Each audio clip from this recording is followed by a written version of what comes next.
Hyderabad cricket association ని CID మరోసారి విచారించడం hot topic గా మారింది. అవినీతి ఆరోపణలతో హెచ్సిఏ నూతన కమిటీ సభ్యులు సిఐడి ఎదుట విచారణకి హాజరయ్యారు.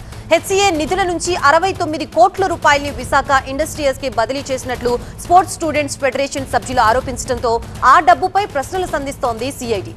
డబ్బు చెల్లింపుల్లో తన ప్రమేయం లేదని హెచ్సిఏ నూతన అధ్యక్షుడు అమర్నాథ్ సిఐడి అధికారులకి వివరణ ఇచ్చినట్లు తెలుస్తోంది. హెచ్సిఏ నిధుల్ని మేనేజ్మెంట్ దారి మళ్లించిందని తెలంగాణ క్రికెట్ అసోసియేషన్ సెక్రటరీ సైతం ఆరోపించారు. నిధుల్ని క్రికెట్ అభివృద్ధికి కాకుండా విశాఖ ఇండస్ట్రీస్ వంటి ఇతర సంస్థలకి మళ్లించారని సిబిఐ విచారణ కోరుతూ వినతి పత్రం సమర్పించారు. అయితే హెచ్సిఏ అక్రమాలపై గత సంవత్సరం జులై నెలలో విచారణ జరిపి పలువురిని అరెస్ట్ చేసిన సిఐడి మరోసారి విచారణ జరపడం చర్చనీయాంశంగా మారింది. ఇదే అంశానికి సంబంధించి మనకి పూర్తి అప్డేట్స్ అందించడానికి మా ప్రతినిధి జ్యోతి సిద్ధంగా ఉన్నారు. జ్యోతి, సిఐడి తాజా విచారణలో ఎటువంటి విషయాలు వెలుగులోకి వస్తున్నాయి, ఎటువంటి ప్రశ్నలు సంధించారు, ఎంతమందిని విచారించారు, పూర్తి డీటెయిల్స్ ఏంటి?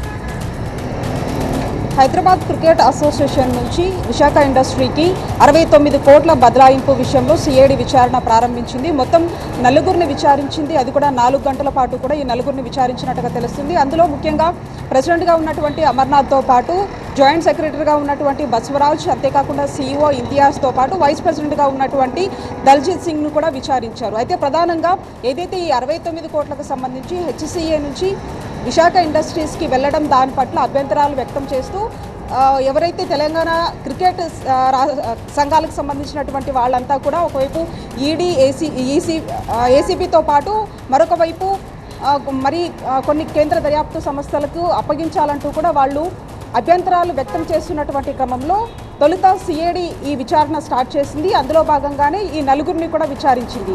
అయితే వాళ్ళకి వస్తున్నటువంటి ఫిర్యాదుల నేపథ్యంలో కూడా అమర్నాథ్ ఎవరైతే హెచ్సిఏ ప్రెసిడెంట్గా ఉన్నారో ఈ 69 కోట్ల విషయానికి సంబంధించి అసలు ఏం జరిగింది, ఈ విశాఖ ఇండస్ట్రీస్కి తరలించడానికి నిధులు బదలాయించడానికి గల కారణాలు ఏంటి అనే దానికి సంబంధించి మాత్రం అతన్ని ప్రశ్నించినట్టుగా తెలుస్తుంది.